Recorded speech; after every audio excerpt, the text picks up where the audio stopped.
dengan tema fikih hadis. Kami himbau kepada para jamaah sekalian untuk tetap kondusif selama acara berlangsung dengan tetap mematuhi protokol kesehatan. Dan juga sebagai informasi tambahan, alhamdulillah Masjid Rahmatan lil Alamin ini kini telah dibuka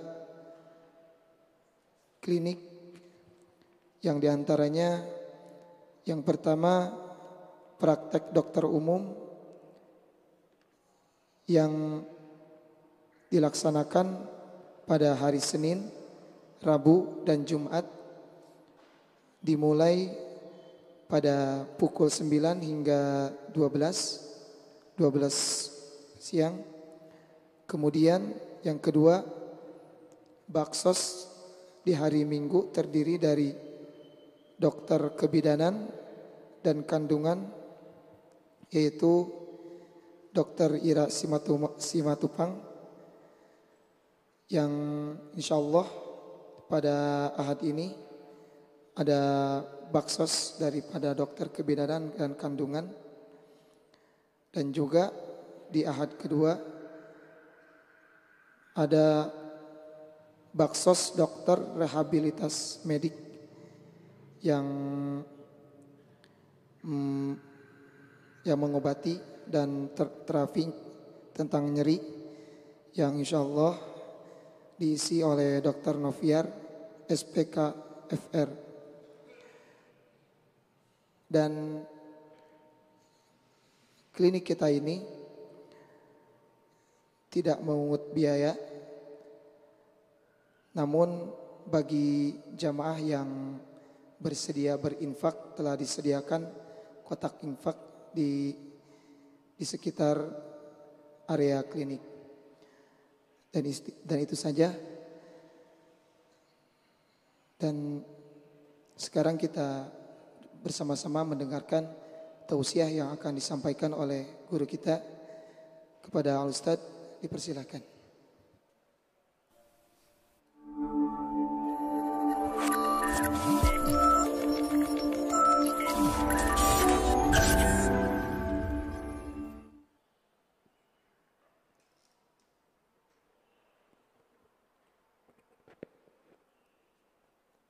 Bismillahirrahmanirrahim. Assalamualaikum warahmatullahi wabarakatuh.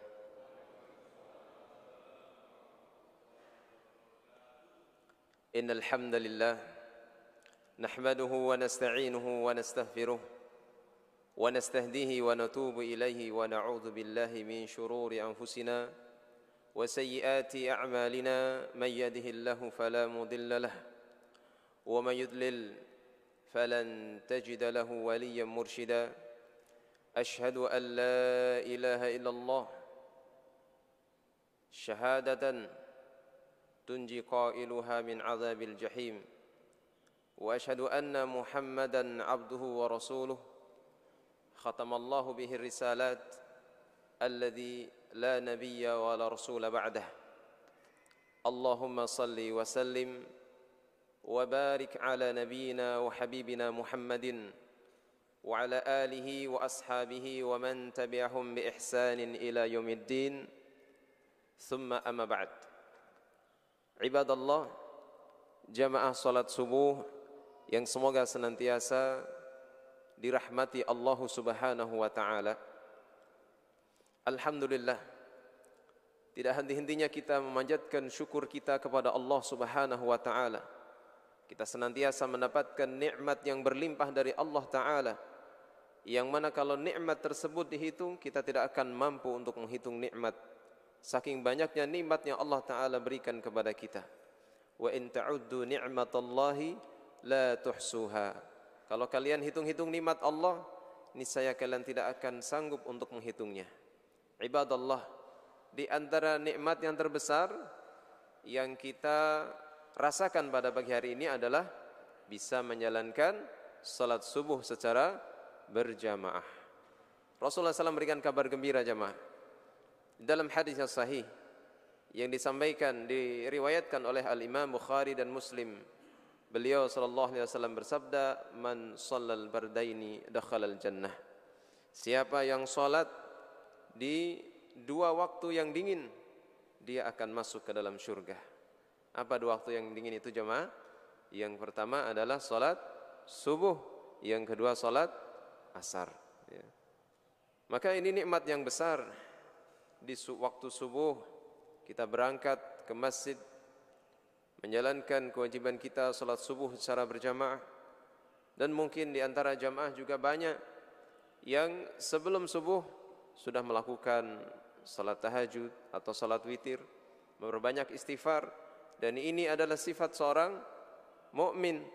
Insyaallah calon-calon penghuni surga, dan kita semuanya adalah para perindu-perindu surga.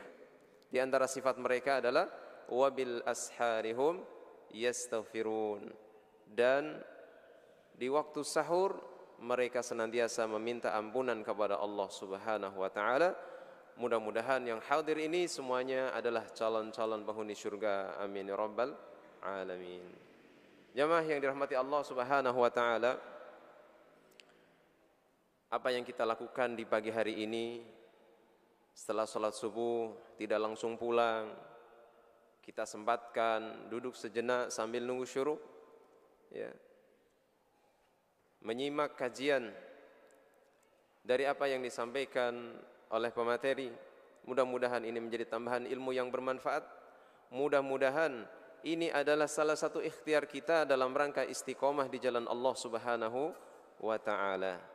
Karena istiqomah di jalan Allah, orang yang berusaha istiqomah di jalan Allah, Allah Subhanahu wa taala berikan dua kabar gembira.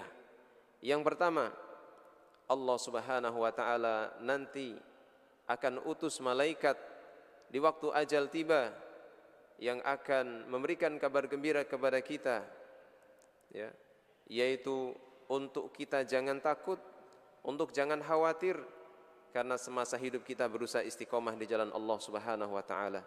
Yang kedua, malaikat itu akan memberikan kabar gembira kepada kita bahwa kita menjadi ahlul jannah. Dalam surat Fussilat ayat 30 Allah SWT nyatakan, innal ladzina qalu rabbunallah, sesungguhnya orang-orang yang mereka mengatakan Tuhan kami adalah Allah, tsumma istaqamu, kemudian mereka istiqamah, tatanazzalu alaihimul malaikatu, maka malaikat akan turun kepada mereka lalu mengatakan, alla takhafu wa la tahzanu, jangan takut, jangan bersedih, wa abshiru bil jannati allati kuntum tu'adun, dan bergembiralah dengan surga yang dijanjikan kepadamu. Ibadallah, jamaah Jumat yang dirahmati Allah Subhanahu wa taala, kita kelak kalau meninggalkan dunia ini ada tiga yang akan mengikuti kita. Yang pertama adalah keluarga kita yang akan mengiringi kita. Yang kedua adalah harta yang akan kita tinggalkan. Dan yang ketiga adalah amalan. Namun keluarga dan harta tidak menyertai kita. Keluarga dan harta kita tinggalkan, tidak akan ikut bersama kita di alam kubur. Apa yang ikut bersama kita jamaah? Amalan kita. Rasulullah SAW menyampaikan dalam hadis yang sahih, yadbi'ul mayyita salasatun, yang akan mengikuti mayit itu ada tiga, ahluhu wa maluhu wa amaluhu, yaitu keluarganya, kemudian hartanya, kemudian amalannya. Fayarji'u isnan wa yabqa wahid, maka yang kembali adalah yang dua tadi, yaitu keluarga dan hartanya akan kembali, tidak ikut bersama kita di alam kubur. Wa yabqa wahid, dan yang tersisa adalah satu, yaitu amalan kita. Maka ini langkah kita istiqomah. Mudah-mudahan Allah berikan kita taufik dan hidayah untuk senantiasa istiqomah di jalan Allah Subhanahu wa taala. Amin ya rabbal alamin.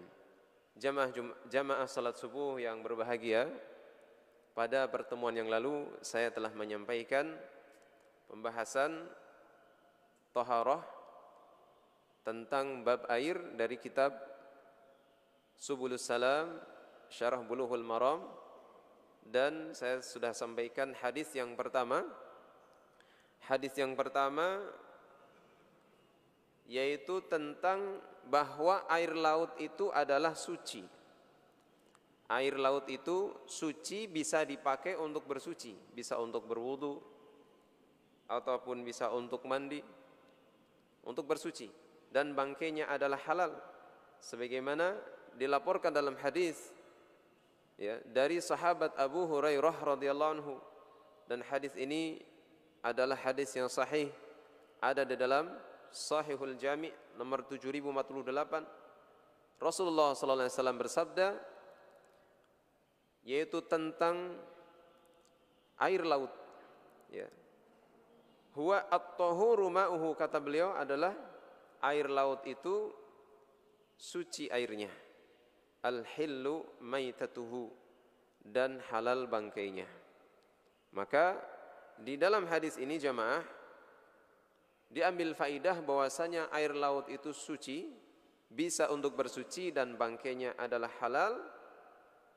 Dan hadis ini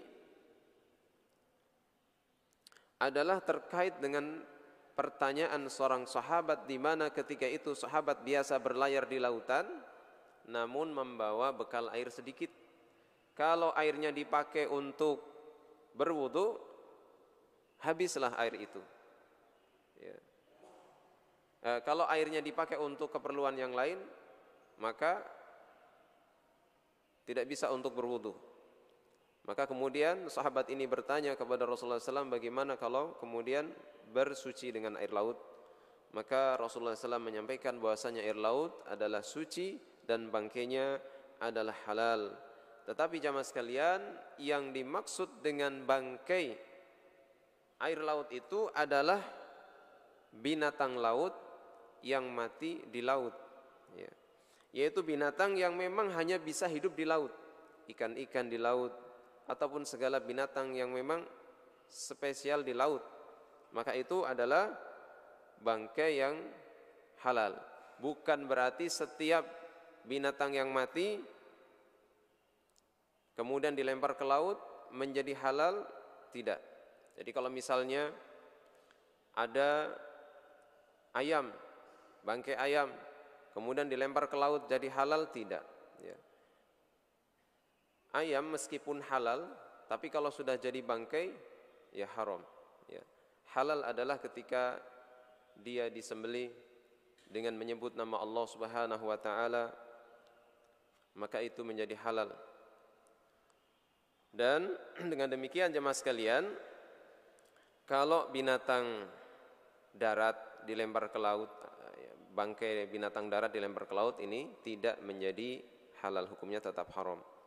Kalau binatang-binatang halal saja, bangkai binatang halal saja haram, apalagi bangkai binatang yang jelas-jelas haram, seperti misalnya bangkai anjing atau bangkai babi dilempar ke laut, ya tetap haram.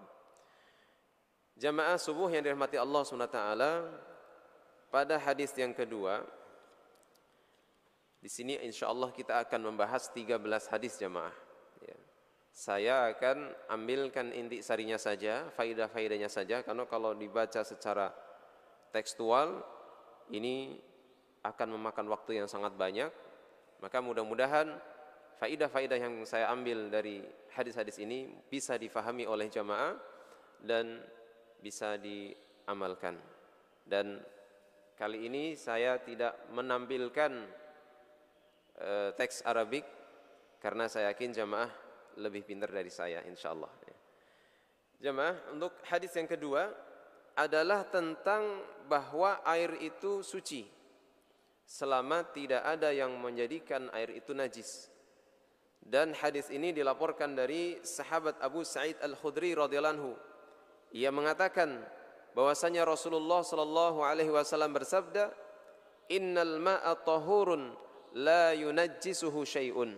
Sesungguhnya air itu adalah suci selama tidak ada yang membuatnya najis. Jadi hukum asal air itu adalah suci.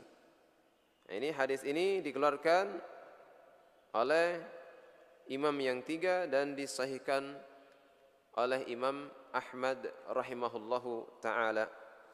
Dan hadis ini jamaah sekalian memiliki sebab, yaitu ketika Nabi SAW ditanya tentang satu sumur.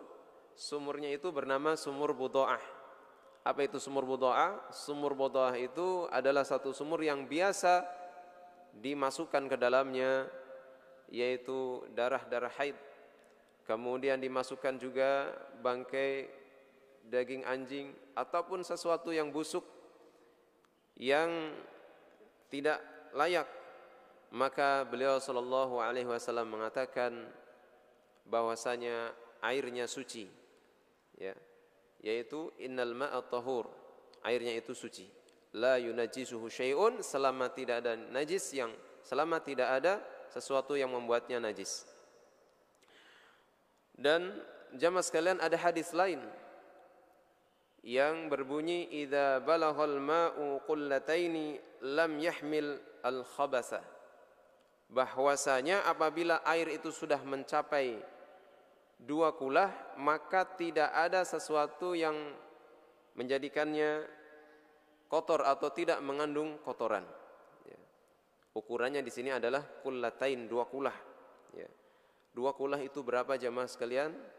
2 kulah itu menurut para ulama, ini batasannya memang berbeda-beda, tetapi menurut ukuran para ulama itu 2 kulah adalah 500 ratal iraqi. Itu kalau diukur setara dengan kurang lebih 200 liter air, ya, 200 liter air. Atau kalau ukuran bak 1 meter kali 1 meter kali 0,2 meter, ya. Itu sekitar 200 liter. Akan tetapi jamaah sekalian, di dalam permasalahan air 2 kulah ini ada perbedaan pendapat di kalangan para ulama. Ada yang mengatakan, kalau dari kalangan Syafi'iyah, madhab Imam Syafi'i mengatakan bahwa standarnya adalah 2 kulah. Akan tetapi ada ulama yang lain yang mengatakan bahwasanya air 2 kulah ini bukan menjadi patokan tentang apakah air itu najis atau tidak. Kalau dari Al-Qasim, kemudian dari Yahya bin Hamzah dan juga sekelompok dari para pengikutnya, dan juga Malik dan Al-Zahiriyah mengatakan bahwasanya air itu adalah suci. Ya. Baik itu sedikit atau banyak, ini airnya tetap suci. Dan ini berdasarkan hadis Nabi SAW, al-ma'u tahurun, bahwasanya air itu adalah suci. Ya, dan mereka para ulama menghukumi bahwa penyebab air itu tidak suci adalah ketika ada najis yang masuk ke dalam air tersebut lalu mengubah salah satu daripada sifatnya. Boleh jadi berubah warnanya, boleh jadi berubah baunya atau rasanya. Dan menurut pendapat dari kelompok yaitu Hadawiyah, kemudian juga dari kelompok Al-Hanafiyah dan juga Syafi'iyah, mereka membagi air dalam 2 kategori. Yang pertama adalah air yang sedikit, ya. Air yang sedikit yaitu air yang bisa dirusak oleh najis secara mutlak, bahwa air yang sedikit kemasukan najis pasti langsung rusak, air tersebut tidak bisa dipakai. Kemudian yang kedua adalah air yang banyak yang tidak bisa dirusak kecuali kalau ada najis yang masuk ke dalamnya kemudian mengubah sebagian atau daripada salah satu sifatnya. Ini perbedaan pendapat di kalangan para ulama. Ala kulli hal jamaah sekalian, kesimpulan dari hukum-hukum yang disampaikan para ulama adalah bahwa najis yang ada pada air, artinya menjadikan air itu najis atau tidak, ini bukan dilihat dari ukuran air, apakah airnya 2 kulah atau tidak, bukan dari situ, ya. Akan tetapi jamaah sekalian, kalau ternyata misalnya air 2 kulah atau setara berapa tadi? 200 liter, ya. Air 2 kulah, kemudian dia kemasukan najis. Ketika dia kemasukan najis, kemudian berubah salah satu sifatnya, berubah mungkin warnanya, baunya, rasanya, walaupun 2 kulah tetap dihukumi najis. dan tidak bisa dipakai air tersebut. Atau mungkin juga air yang kurang dari 2 kulah. Kalau ternyata berubah juga salah satu sifatnya karena kemasukan najis, maka air itu juga tetap dihukumi najis. Ya. Akan tetapi kalau ternyata air itu tidak ada perubahan salah satu sifatnya, baik itu rasanya, warnanya atau baunya, maka dihukumi kepada hukum asalnya bahwa innal ma'a tahurun, hukum asal air itu adalah suci. Dan Imam Asy-Syaukani rahimahullah ta'ala beliau mengatakan di dalam Matan Ad-Durarul Bahiyah bahwasanya tidak perlu kita perhatikan air tersebut banyak atau sedikitnya, 2 kulah atau kurang dari 2 kulah, ya. Sehingga jamaah sekalian, yang menjadi patokan kita di dalam menghukumi air apakah najis atau tidak tergantung kondisi air tersebut, berubah atau tidak.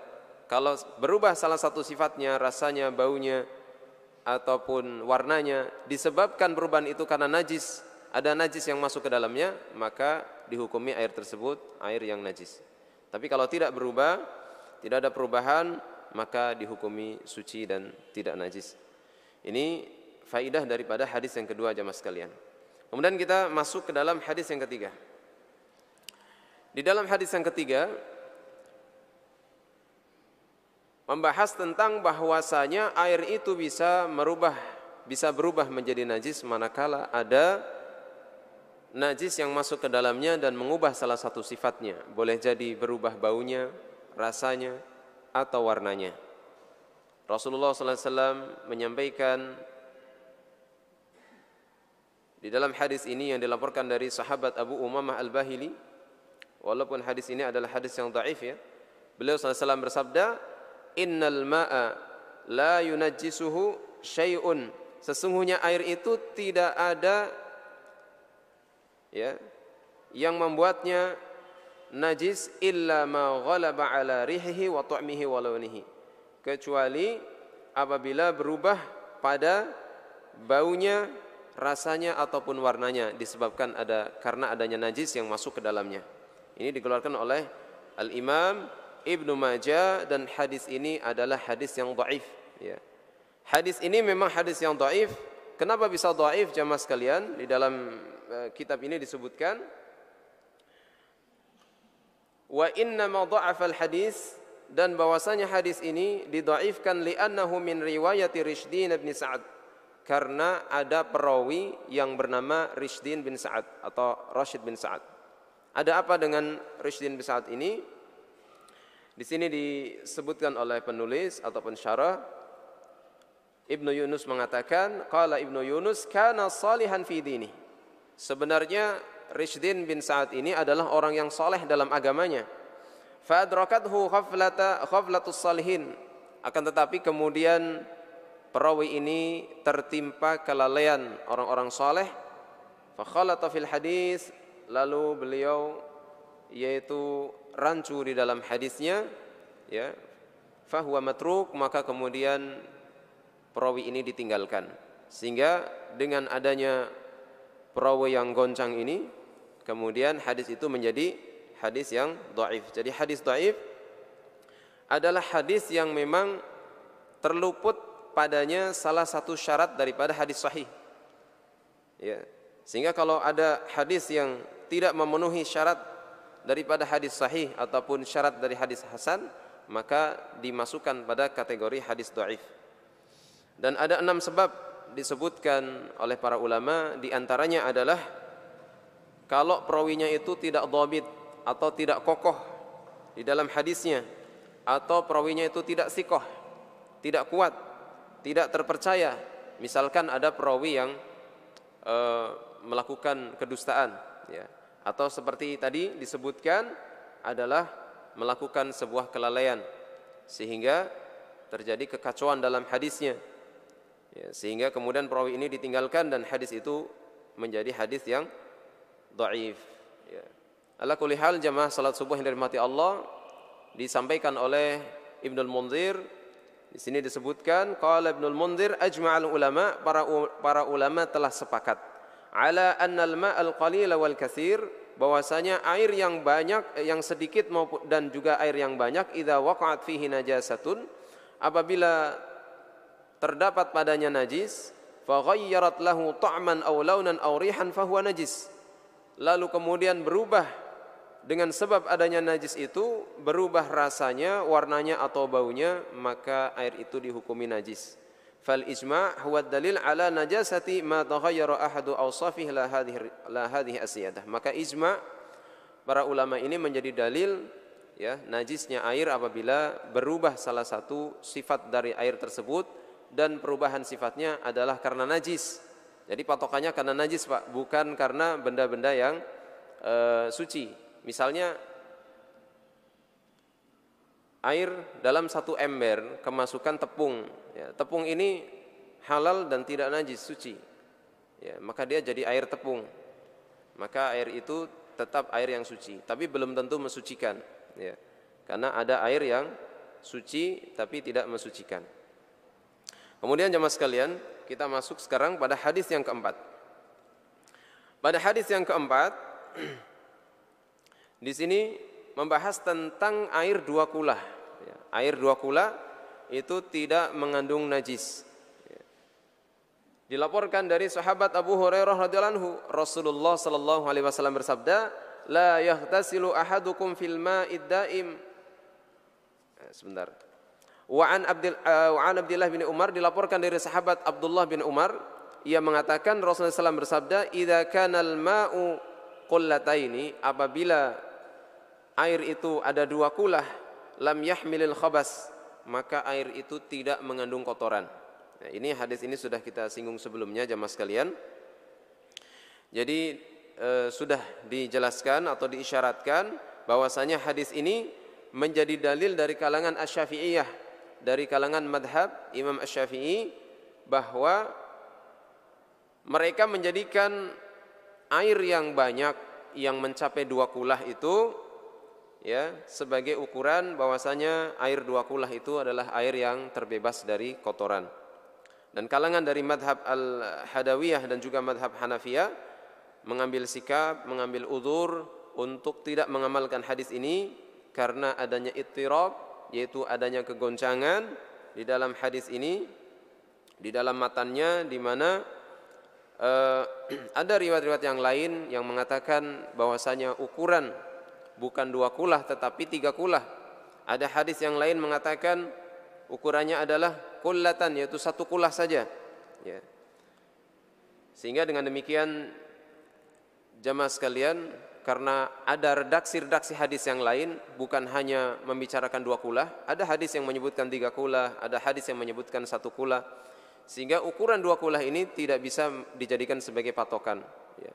Dan juga tidak adanya kejelasan dua kulah itu seberapa, ya.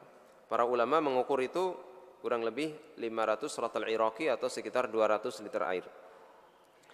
Kemudian jemaah sekalian, Rasulullah SAW juga beliau bersabda, lam yahmilil khabas, yaitu tidak mengandung kotoran. Boleh jadi karena air yang sedikit itu adalah kalah dengan kotoran, sehingga apa? Kotoran itu atau najis itu bisa merusak kesuciannya. Dan boleh jadi karena yaitu kotoran tersebut ya banyak di dalam air, ya.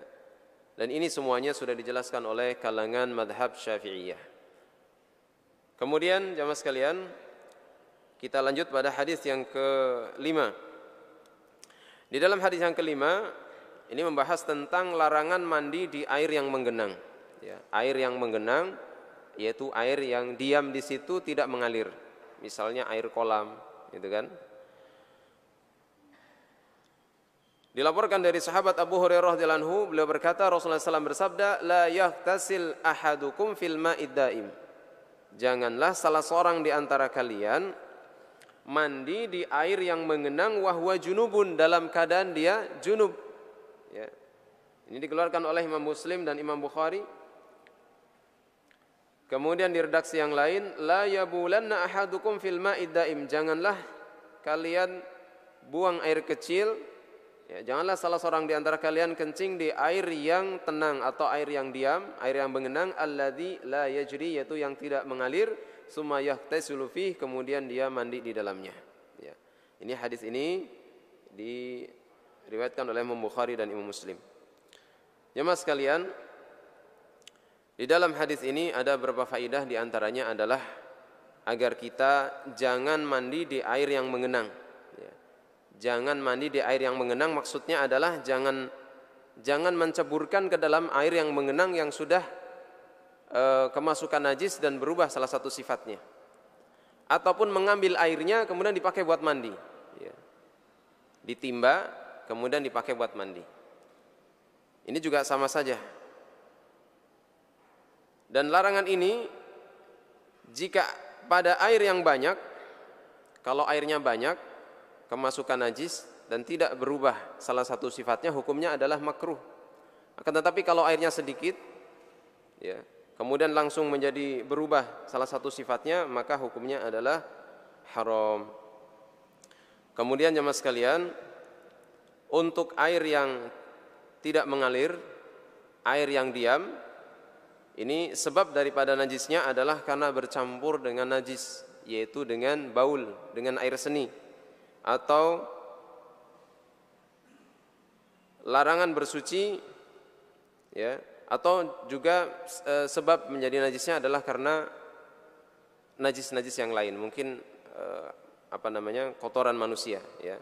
Dan juga jemaah sekalian, larangan bersuci dengan mandi junub di dalam air yang mengenang ini, mereka berpendapat bahwasanya kalau air mengenang itu berubah salah satu sifatnya disebabkan karena adanya najis yang masuk.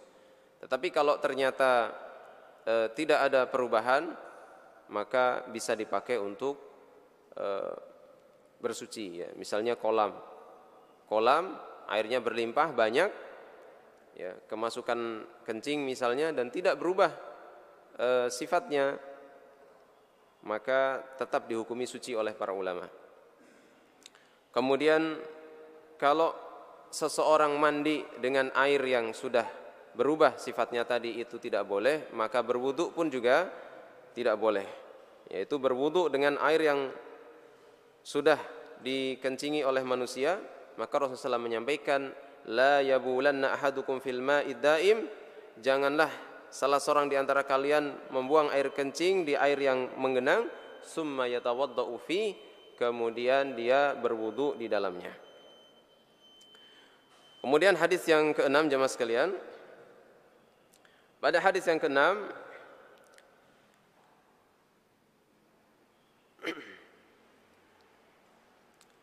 di sini terkait dengan larangan mandi dengan air bekas. Larangan mandi dengan air bekas. Dilaporkan dari seorang laki-laki, ada seorang laki-laki yang dia menemui Rasulullah sallallahu alaihi wasallam kemudian mengatakan, naha Rasulullah sallallahu antahtasilal mar'ah bifadli rajul, bahwasanya Rasulullah SAW melarang seorang wanita mandi dengan bekas mandinya laki-laki, yaitu mandi dengan bekas suaminya. Au ar-rajul bifadli mar'ah, atau seorang laki-laki atau seorang suami yang mandi dengan bekas perempuan atau istrinya. Wal yahtarifa jami'an, ya, akan tetapi hendaklah keduanya masing-masing menciduk. Ya, artinya kalau mandi bersama itu boleh. Maka di dalam hadis ini jamaah sekalian ada yaitu larangan terkait dengan air bekas mandi laki-laki atau air bekas mandi perempuan. Ya, tapi hendaklah mereka saling menciduk, ya, yaitu satu bak itu untuk berdua, itu tidak masalah. Tapi kalau kemudian mandi ditampung bekasnya untuk mandi istrinya misalnya, maka ini tidak boleh. Dan kemudian di dalam hadis yang ke-7 jamaah sekalian, di sini dijelaskan tentang bolehnya mandi junub bersama istri. Ya. Hadis ini seolah-olah bertentangan dengan hadis yang ke-6 tadi, ya. Karena di dalam hadis ini disebutkan dari Ibnu Abbas radhiyallahu anhuma, anna Nabiyya sallallahu alaihi wasallam, bahwasanya Nabi sallallahu alaihi wasallam kana yahtasilu bi fadli Maimunah, beliau mandi dengan bekas Maimunah. Ya. Di sini seolah-olah bertentangan dengan yang pertama tadi. Ya. Mandi dengan bekasnya Maimunah. Ya. Akan tetapi jamaah sekalian, disebutkan di dalam hadis Bukhari dan Muslim bahwasanya Nabi SAW dan Maimunah itu keduanya mandi dalam satu bejana, sehingga hadis ini tidak bertentangan dengan hadis yang sebelumnya. Ya. Maka dengan demikian maknanya adalah bahwa Nabi SAW dan Maimunah itu saling menciduk. Ya. Sehingga ini maknanya bukan bertentangan dengan yang pertama. Kemudian jemaah sekalian, yang berikutnya adalah hadis yang ke-8. Hadis yang ke-8 ini berkaitan dengan bekas jilatan anjing, yaitu tempat yang dijilat oleh anjing. Maka cara mensucikannya adalah dicuci dengan 7 kali. Kemudian yang pertama adalah dengan tanah. Ya. Rasulullah SAW menyampaikan di dalam hadisnya yang sahih dari sahabat Abu Hurairah radhiyallahu anhu, "Tahuru ina'i ahadikum idza walahu fihi al-kalbu ay yaghsilahu 7 marratin." Yaitu sucinya wadah salah seorang di antara kalian atau bejana salah seorang kalian, idza walahu fihi al-kalbu, apabila ya bejana itu dijilat oleh anjing, ayahsilahu 7 marratin, hendaklah dicuci 7 kali, ulahunna biturab, yang pertama adalah dicampur dengan debu. Akhrajahu Muslim, ya, dicampur dengan debu atau tanah, ya. Hadis ini dikeluarkan oleh Imam Muslim. Faedah yang bisa kita ambil dari hadis ini jamaah sekalian, ada beberapa hukum. Yang pertama adalah najisnya mulut anjing. Ya. Jadi mulut anjing ini di sana terdapat najis karena mengeluarkan air liur. Ya. Mengeluarkan air liur. Dan juga karena memang Nabi SAW memerintahkan untuk mencuci bejana yang dijilat anjing. Ya. Dan kemudian Nabi SAW memerintahkan untuk ditumpahkan air yang ada di dalam bejana tersebut, ya. Dan beliau sallallahu alaihi wasallam mengatakan, beliau bersabda, "Tuhuru ina'i ahadikum," yaitu sucinya wadah salah seorang di antara kalian, ya, yaitu ayahsilahu 7 marrat, dengan cara mencuci 7 kali. Maka di sini ada perintah untuk mencuci sebanyak 7 kali. Dan tidaklah beliau sallallahu alaihi wasallam memerintahkan untuk mencuci wadah tersebut kecuali karena memang di dalam wadah tersebut yang sudah dijilat anjing itu berarti di sana ada najis. Rasulullah SAW memerintahkan seorang untuk bersuci itu kan kalau ada hadas, ya, atau ada najis. Dan di dalam wadah yang dijilat anjing ini ada najis di dalamnya. Kemudian yang kedua jamaah sekalian, hadis ini menunjukkan wajibnya mencuci bejana yang sudah dijilat oleh anjing sebanyak 7 kali, ya, 7 kali suci, yaitu disiram, digosok-gosok, siram lagi, gosok lagi, siram lagi sampai 7 kali. Kemudian yang ketiga adalah wajibnya urut di dalam mencuci bejana, karena memang ada ketetapan di dalam hadis Nabi SAW, dan hadis ini juga menjelaskan penggunaan debu atau tanah, ya, pada cucian yang pertama, walaupun ada yang mengatakan pada cucian yang terakhir, ya. Tetapi yang paling rajih adalah pada cucian yang pertama. Jadi ketika disiram lalu digosok dengan debu atau dengan tanah, baru kemudian disiram lagi, digosok lagi, siram lagi, gosok lagi sampai 7 kali. Nah, ini terkait dengan hadis yang ke-8. Kemudian hadis yang ke-9. Hadis yang ke-9 ini berkaitan dengan hewan yang sering berkeliling di sekitar kita, yaitu kucing, ya. Bahwa kucing itu tidak najis. Dilaporkan dari sahabat Abu Qatadah radhiyallahu anhu bahwasanya Rasulullah SAW bersabda tentang kucing, ya. innaha laysat binajasin. Yang namanya kucing itu tidak najis. Innama hiya minat tawafina alaikum. Sesungguhnya kucing itu hanyalah hewan yang mengelilingi kalian.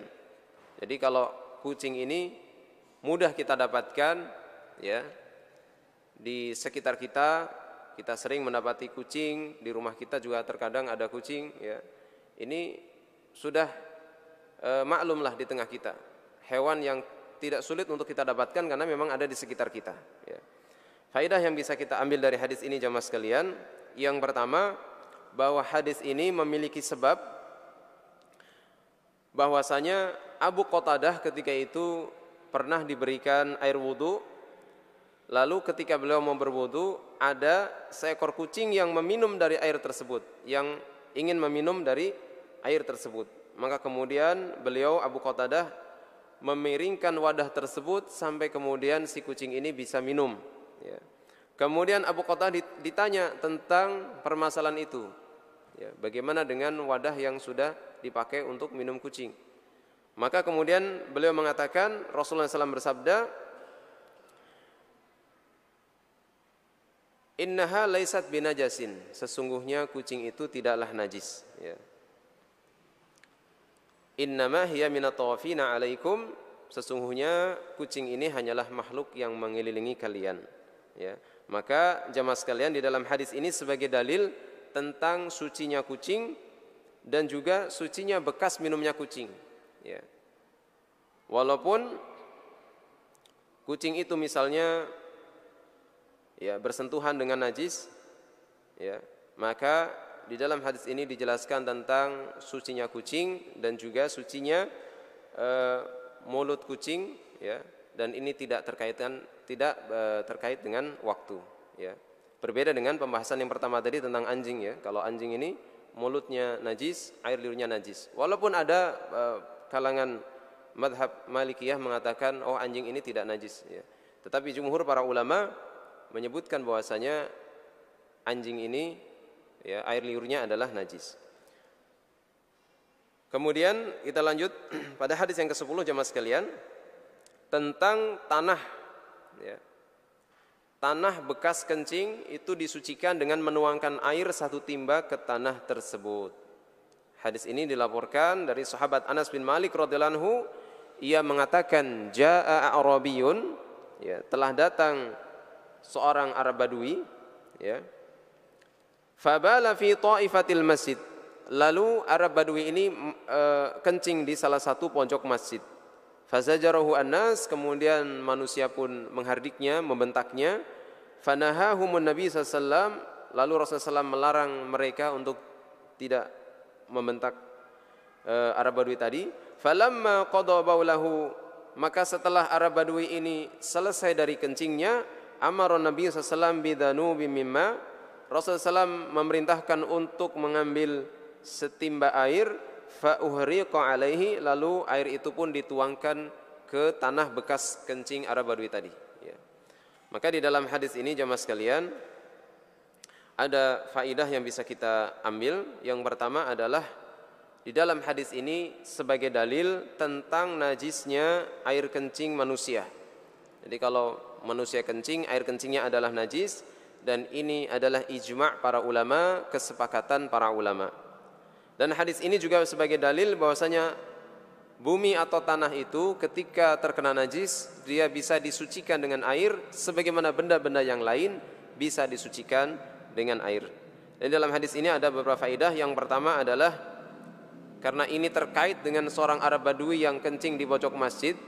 Kalau masjidnya zaman Nabi itu kan beda dengan masjid sekarang, ya. Masjid sekarang ini mewah, pakai keramik gitu kan. Ini mana kalau kita masuk ke masjid, sandal dilepas.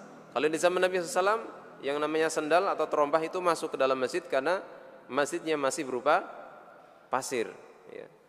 Dan ketika itu, ya, Arab Badui yang belum mengerti adab dan belum memiliki ilmu, masih jahil, ya, masih bodoh, itu datang tiba-tiba kencing di pojok masjid, ya. Maka faidah yang pertama, hadis ini menjelaskan tentang kemuliaan masjid jamaah sekalian. Bahwasanya masjid ini bukan tempat untuk dikotori dengan najis semisal kencing, ya. Dan ini ditujukan dengan sikap Nabi SAW, di mana setelah bekas air kencingnya Arab Badui tadi ini dibersihkan atau disucikan dengan disiram air, beliau bersabda, sesungguhnya masjid ini adalah la tasluhu li syai'in min hadzal bauli wal qadar. Inna hadhil masajida, sesungguhnya masjid ini tidak layak untuk sesuatu, ya, semisal kencing ataupun kotoran yang lain. Innama hiya li dzikrillah azza wa jal wa qiraatil Qur'an. Ya, sesungguhnya masjid itu adalah tempat untuk berzikir kepada Allah dan membaca Al-Qur'an. Maka sudah selayaknya bagi kita jemaah sekalian untuk memuliakan masjid, menjaga kebersihan masjid, ya, menjaga wanginya masjid dan seterusnya, ya. Kemudian yang kedua, faidahnya adalah bersikap lemah lembut kepada orang-orang yang mereka belum mengerti agama, yang masih bodoh, belum mempunyai adab, belum punya ilmunya, ya. Dan juga untuk tidak kasar kepada mereka, karena mereka adalah orang-orang yang perlu bimbingan. Dan Nabi SAW bersikap sabar, ya, dengan Arab Badui ini karena memang belum tahu. Kemudian yang ketiga, hadis ini menjelaskan bagaimana mulianya akhlak Nabi SAW, betapa beliau lembut di dalam memberikan pelajaran, ya, dengan perlahan disampaikan, ya, sehingga karena beliau menyampaikan nasihat dengan akhlak yang mulia, maka orang yang diberi nasihat mudah menerima nasihat beliau SAW. Kemudian faidah yang keempat, bahwa menjauh ketika buang hajat ini, ya, berlaku bagi yang buang air besar. Adapun buang air kecil, ya, itu selama ada tempat yang tertutup, yang jauh dari pandangan manusia, maka ini diperbolehkan. Dan Nabi SAW juga pernah beliau kencing dan orang yang ada di belakangnya menutupi beliau, ya, sallallahu alaihi wasallam. Dan yang terakhir faidahnya adalah bahwa menolak di antara dua kemudaratan dengan yang lebih ringan ini adalah perkara yang harus dipilih, ya. Karena Nabi SAW tidak menghentikan Arab Badui tadi. Coba kalau Arab Badui tadi tiba-tiba langsung dihentikan jemaah sekalian, langsung disuruh pindah, maka dia akan merasakan sakit, dia akan merasakan madarat karena kencingnya diputus, ya. Nah, kemudian juga kalau dia berpindah tempat, nanti air kencingnya akan tercecer kemana-mana, ya. Dan kemudian boleh jadi bukan hanya wilayah tanah yang lain yang terkena air kencing, mungkin juga pakaiannya, mungkin juga badannya akan terkena najis, ya. Maka dengan demikian, ya, hendaknya seseorang manakala menghadapi situasi seperti ini memilih madarat yang paling ringan, ya. Memang betul masjid itu dikencingi, ini adalah sesuatu yang tidak dibolehkan, ya. Tapi kalau kemudian langsung dirubah ketika itu, maka boleh jadi akan tercecer kemana-mana. Sedikit lagi ya jemaah sekalian. Hadis yang ke-11 adalah dua bangkai yang halal. Dua bangkai yang halal adalah belalang dan ikan. Kemudian ada dua darah yang halal, yaitu limpa dan hati. Ini dilaporkan dari sahabat Ibnu Umar radhiyallahu anhuma yang mengatakan Rasulullah SAW bersabda, "Uhillat lana maitatan wa daman." Dihalalkan bagi kita dua bangkai dan dua darah. Fa ammal maitatan fal jarad wal hut. Maka dua bangkai yang dimaksud adalah bangkai belalang dan ikan. Wa amma daman, adapun dua darah yang dimaksud adalah fattihal wal kabid, yaitu hati dan limpah, ya.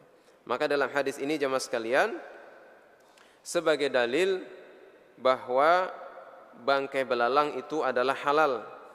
Bagaimanapun kondisinya, apakah dia mati secara alami, ya, atau mungkin dia mati dengan cara kita tangkap, gitu ya, itu tetap halal hukumnya.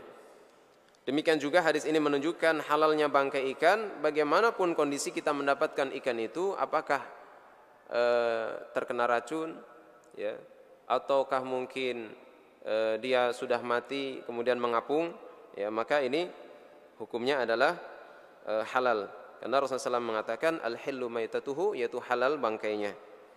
Dan demikian juga tentang hati dan juga limpa, ya, hati dan limpa ini dimasukkan kategori darah, ya, dan ini halal menurut ijma' para ulama berdasarkan hadis ini.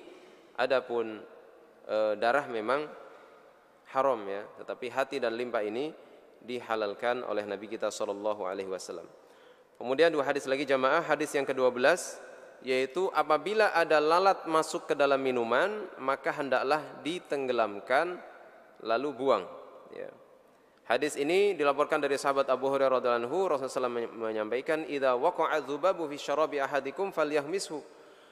Apabila ada lalat yang jatuh ke dalam tempat minum salah seorang di antara kalian atau ke dalam minuman salah seorang di antara kalian, maka hendaklah tenggelamkan lalat tersebut, summa liyanzi'hu, kemudian buang. Fa inna fi ahadi janahi da'an wa fil akhari shifaan. Karena di dalam salah satu sayapnya ada penyakit dan di sayap yang lain ada obatnya. Maka hadis ini jamaah sekalian menjadi dalil, ya, bolehnya membunuh lalat kalau memang ada maslahat. Lalat masuk ke minuman, ya, kita tenggelamkan aja sekalian, kemudian setelah itu dibuang, ya. Apakah jijik atau tidak? Tidak perlu jijik, ya, karena memang Rasulullah SAW yang menyampaikan bahwasanya di dalamnya ada obat, ada racun dan ada obatnya, ya. Dan bahwasanya lalat itu apabila, ya, telah mati di dalam benda cair ini, itu tidak mengandung najis, karena Nabi SAW menyuruh kita untuk menenggelamkan lalat tersebut kemudian dibuang, ya. Dan ini juga sudah diteliti oleh dokter bahwa memang di salah satu sayapnya itu ada obatnya, di sayap lain ada penyakitnya. Kemudian hukum ini juga berlaku bagi hewan yang sejenis, misalnya ada lebah, ya, lebah atau kumbang atau mungkin laba-laba, itu bisa diperlakukan sama seperti itu. Kemudian yang terakhir jamaah sekalian adalah tentang bagian yang dipotong dari hewan yang masih hidup, ini disebut dengan bangkai dan hukumnya adalah haram. Sebagaimana sabda Nabi SAW, ma qutiya minal bahimah wa hiya hayyah fahuwa mayyit.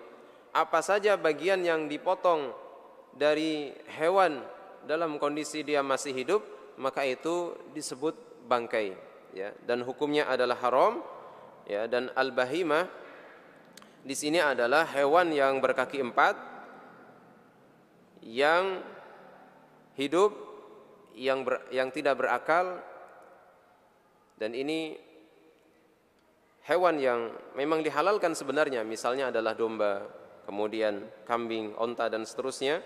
Dan ini sebagai dalil bahwasanya bagian tubuh yang terpotong atau dipotong dari hewan yang masih hidup, maka ini disebut bangkai dan haram hukumnya, ya. Kemudian jemaah sekalian, dikecualikan dari hadis ini adalah ikan dan belalang, karena memang ikan dan belalang itu hukumnya adalah halal. Bangkai ikan dan bangkai belalang hukumnya adalah halal, ya. Taib, ini jamaah sekalian bisa kita sampaikan pada kesempatan pagi hari ini. Mudah-mudahan bermanfaat, menjadi tambahan ilmu yang barokah untuk kita semuanya. Dan barangkali ada pertanyaan, kami persilahkan.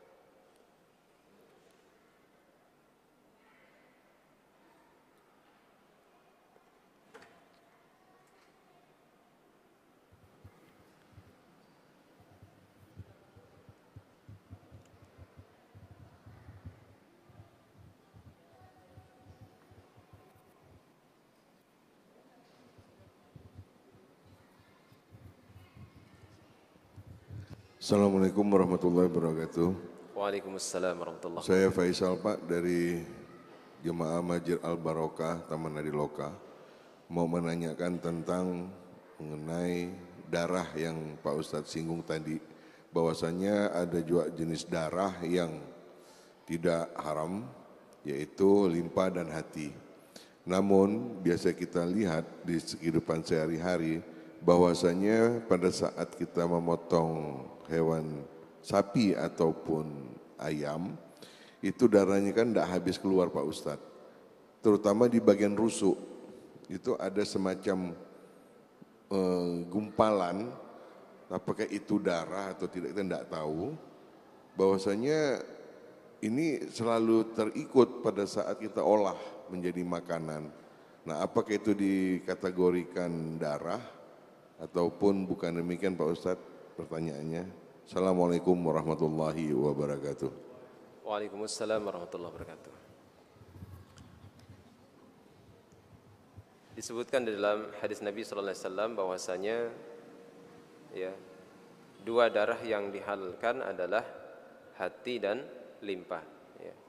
Maka jika yang Bapak tanyakan itu bukan hati dan bukan limpa, ya, kemudian dikhawatirkan itu adalah darah yang membeku misalnya, maka untuk menjaga dan kehati-hatian lebih baik tidak kita ambil, Pak. Ya. Itu yang dimaksud oleh Bapak itu bukan hati dan bukan limpa, ya. Ya. Kalau dipastikan ini bukan hati dan bukan limpa, ya, khawatir itu adalah gumpalan darah, ya, maka sebaiknya ditinggalkan, ya. Wallahu taala alam, ya, karena ini untuk menjaga kehati-hatian. Adapun bagian-bagian yang lain, ya, semisal jantung atau usus atau lambung dan sebagainya, ya, ini memang bukan bagian daripada darah, ya. Nah, wallahu a'lam bishawab. Seperti itu, Pak.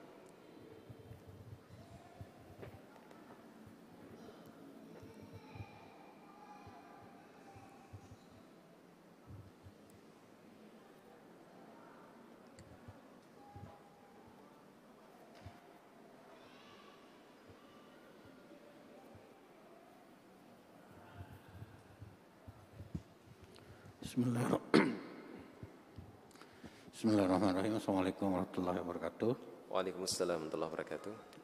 Terima kasih atas pencerahannya, ini sangat luar biasa. Ada satu hadis tadi dari Ibnu Majah yang ingin saya tanyakan. Dikatakan tadi bahwa hadis itu dhaif, yaitu yang berkenaan dengan najisnya air yang berubah warna, rasa dan bau karena ada najis yang masuk, begitu saja. Yeah. Nah, kemudian itu dikatakan dhaif. Entah saya tadi ada yang lepas dari apa yang disampaikan atau hal lainnya. Namun kemudian ijma ulama juga memutuskan bahwa air itu akan najis kalau air suci tersebut terkena najis dan berubah warna, rasa dan baunya. Jadi saya agak bingung kenapa ijma ulama memutuskan seperti itu, padahal hadis yang dimunculkan tadi adalah hadis yang dhaif. Apakah boleh hadis yang dhaif itu kemudian dijadikan hujah untuk ketetapan hukum sebuah air? Dalam hal ini tentunya. Itu yang pertama. Kemudian yang kedua, saya juga masih agak sedikit ragu. Tadi dikatakan bahwa dasar air itu adalah suci. Pada dasarnya sifat air itu adalah suci. Kemudian ada dua ukuran air, satu 2 kula, walaupun tadi disebutkan juga dengan 1 kula juga suci, 2 kula juga suci, 3 kula juga suci.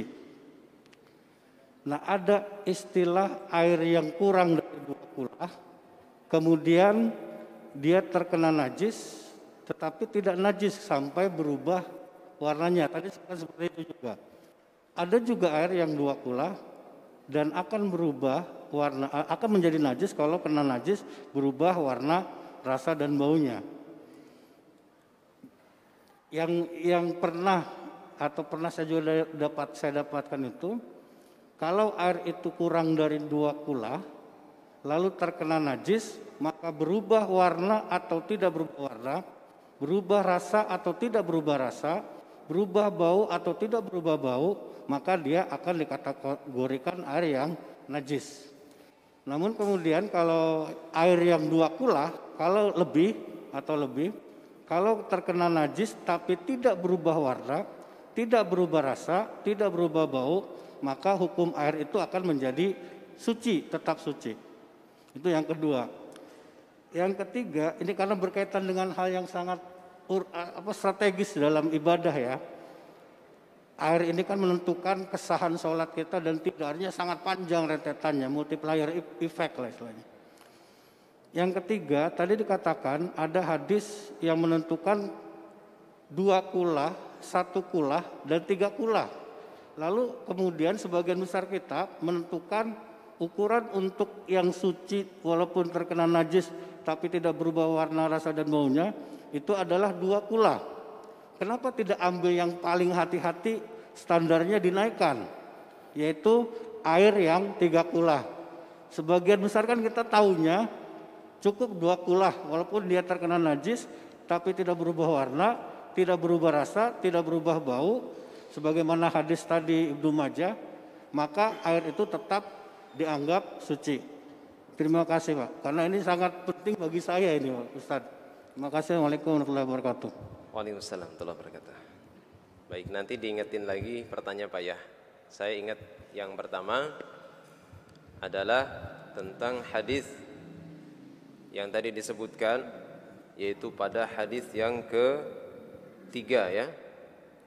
Hadis yang ketiga adalah hadis yang diriwayatkan oleh Ibnu Majah dan didhaifkan oleh Abu Hatim, yaitu hadis innal ma'a la yunajjisuhu syai'un illa ma ghalaba ala rihihi wa ta'mihi wa launi.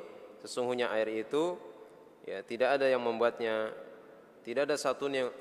sesuatu pun yang membuatnya najis kecuali apabila berubah ya pada baunya, rasanya, dan warnanya ya.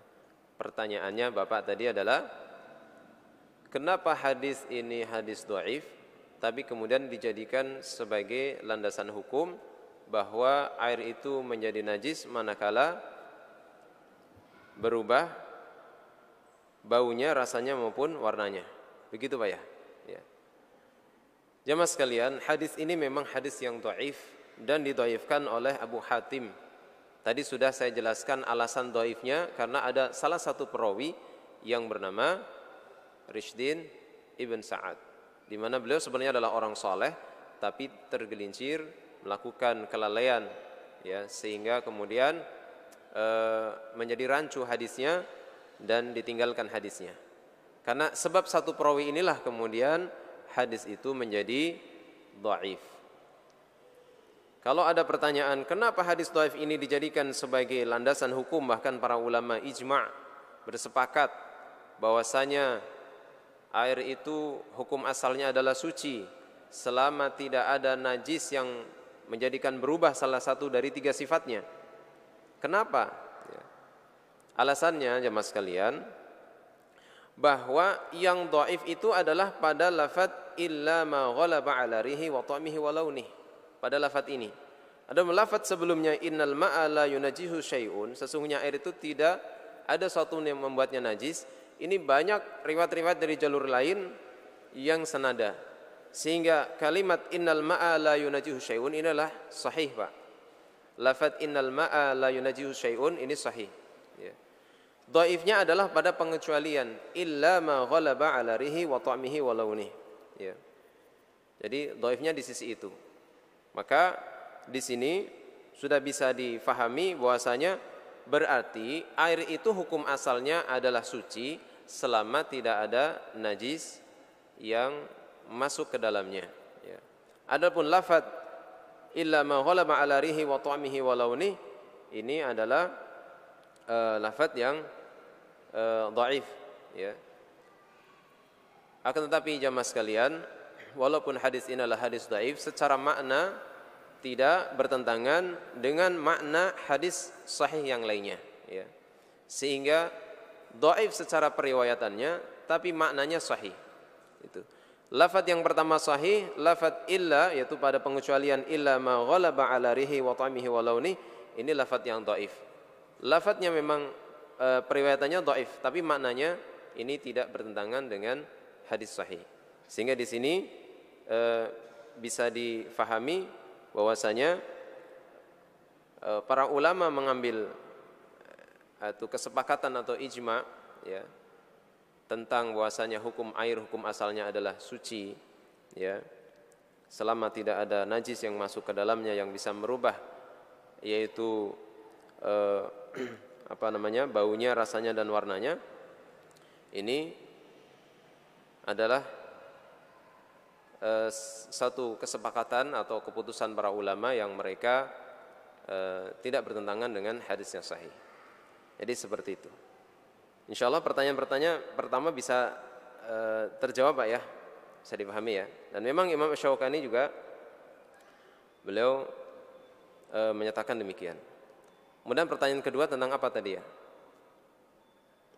Ingatkan lagi Pak.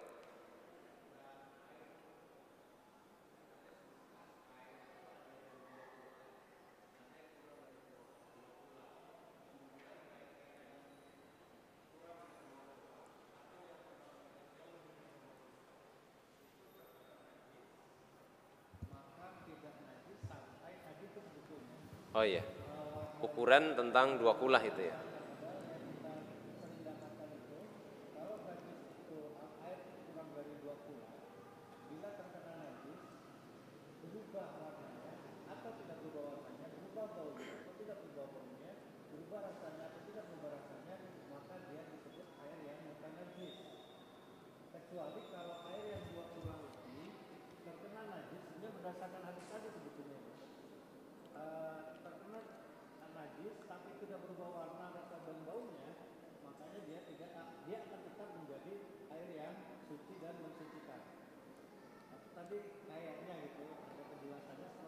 Iya, kalau terkait dengan ukuran, sebenarnya yang benar mana 1 kulah, 2 kulah atau 3 kulah ya.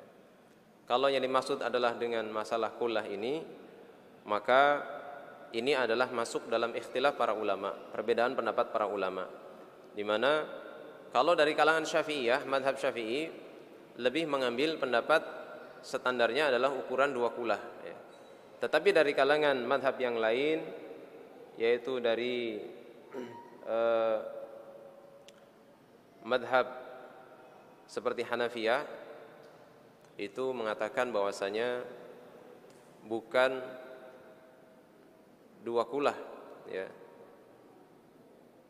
Dan Imam Asy-Syaukani mengatakan bahwa tidak perlu diperhatikan banyak atau sedikitnya 2 kulah atau kurang dari 2 kulah ya, selama itu ada najis yang masuk ke dalamnya dan merubah salah satu sifatnya, maka air itu dihukumi najis. Adapun air yang sedikit, menurut dari Hadawiyah ya, dari madhab Hadawiyah, Hanafiyah dan Syafi'iyah, mereka mengatakan bahwasanya kalau airnya sedikit, kemasukan najis berubah atau tidak berubah, maka dihukumi mutlak najis ya.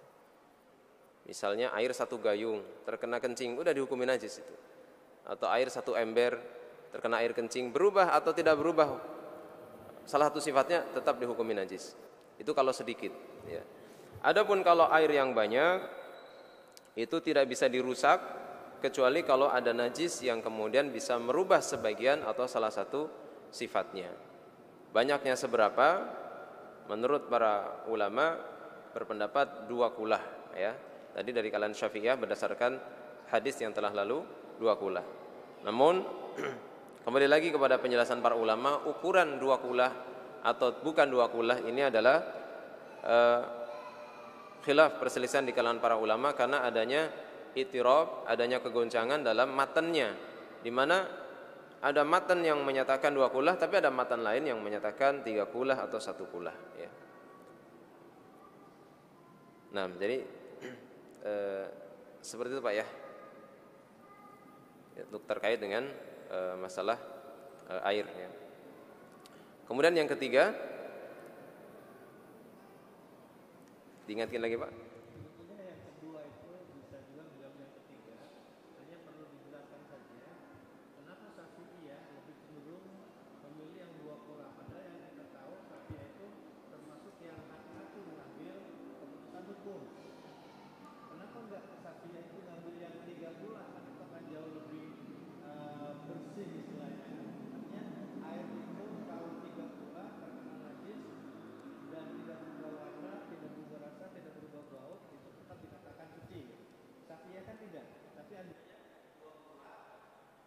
bila terkena najis tidak berubah warna, tidak berubah rasa dan tidak berubah bau, itu tetap suci. Kenapa kita ambil yang seringnya itu adalah yang 2 kulah, bukan yang 3 kulah, lebih hati-hatinya lah kena gitu. Kenapa dari kalangan Syafi'iyah mengambilnya 2 kulah, bukan 3 kulah? Wallahu a'lam, Pak. Saya tidak tahu ya. Saya mendapati penjelasan dari Pak ulama, itulah yang diambil pendapat dari kalangan Syafi'iyah bahwa ukurannya adalah 2 kulah ya. Alasannya wallahu a'lam. Kemudian yang ketiga ini Taib jamaah sekalian. Oh ada, silakan. Tentang hewan sembelihan. Setiap potongan yang dipotong sementara hewan sembelihan masih belum mati 100%, maka setiap potongan itu menjadi bangkai. Pertanyaannya, kalau kita belanja di pasar, kita kan tidak tahu apakah itu 100% atau tidak, atau mungkin juga bisa jadi mungkin bangkai mungkin. Apakah kita harus mencari pasar yang bersertifikat halal atau bagaimana, Ustaz? Terima kasih. Ya. Nah, subhanallah ya. Termasuk di antara sifat kehati-hatian kita ya. Jika memang jamaah bisa memastikan bahwasanya di pasar tersebut aman, di pasar tersebut penjualnya kita kenal, menyembelihnya dengan bismillah, kemudian dipastikan hewannya sudah mati, benar-benar mati, baru kemudian dipotong ya. Maka ini adalah sesuatu yang menenangkan hati tentunya, dan kita tidak ada keraguan ya. Namun bagaimana kalau di pasar yang kita tahu bahwasanya penjualnya entah baca bismillah atau tidak, kemudian memotongnya apakah sudah benar-benar mati atau masih hidup ya. Kalau kita tahu bahwasanya orang tersebut dikenal ketika menyembelih tidak pakai bismillah, kemudian ketika memotong juga belum mati sepenuhnya kemudian dipotong, dan kita memang tahu itu, maka kita tinggalkan, Pak. Tapi kalau kita tidak tahu dan kita hanya berhusnudzon bahwasanya dia muslim ya, dia membaca bismillah kalau menyembelih, kemudian dia juga berhati-hati kalau memotong bagian hewan dan seterusnya. Adapun yang kita tidak tahu ya, maka kita tidak bertakalluf ya, tidak berlebih-lebihan di sisi itu. Namun kalau memang kita mau lebih berhati-hati lagi, maka kita cukup dengan cara membeli yang masih hidup, kita sembelih sendiri ya. Kemudian kita pastikan sudah mati, kita menyembelih dengan bacaan basmalah, kita sembelih sendiri, kita olah sendiri, insyaallah itu lebih selamat ya. Adapun sertifikat halal ya, sebenarnya ini hanyalah sebagai salah satu cara untuk menginformasikan kepada umat bahwasanya ini loh sudah halal. Nah, sertifikat halal ini apakah memang benar-benar dalam pengerjaannya sesuai dengan yang standar halal atau tidak, ataukah hanya yang penting sudah keluar sertifikat, setelah itu tidak dijaga kualitasnya, wallahu alam. Tapi biasanya orang yang menggunakan sertifikat halal insyaallah lebih berhati-hati daripada yang tidak ada sertifikat halalnya. Dan ini biasanya kalau di luar negeri itu lebih diperhatikan, Pak. Di Malaysia, di Amerika dan yang lainnya itu ya.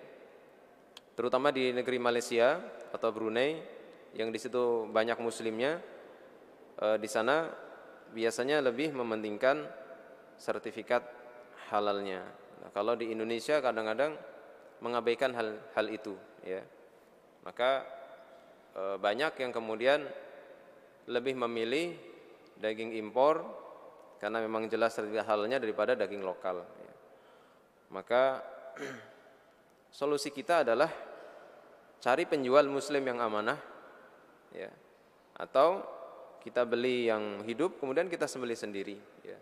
Atau kalau memang Bapak meyakini dia adalah seorang muslim yang pasti membaca bismillah dan selebihnya kita yakin saja, maka kita memang tidak perlu takaluf di situ, tidak perlu berlebih-lebihan di situ. Misalnya kita masuk ke dalam warung, ini warung daging ayamnya halal enggak ya?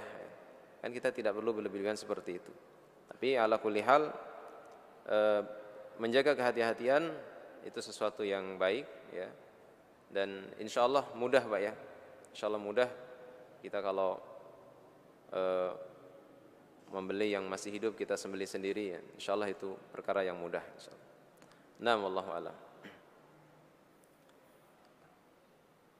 Baik, dicukupkan. Baik. Insyaallah ini bisa kami sampaikan, mudah-mudahan bermanfaat apa yang bisa saya sampaikan. Kalau ada benarnya datangnya dari Allah, kalau ada kesalahan, kekurangan dari saya dan syaitan, kita tutup dengan kafaratul majlis. Subhanakallahumma bihamdika asyhadu an la ilaha illa anta astaghfiruka wa atubu ilaik. Wassalamualaikum warahmatullahi wabarakatuh.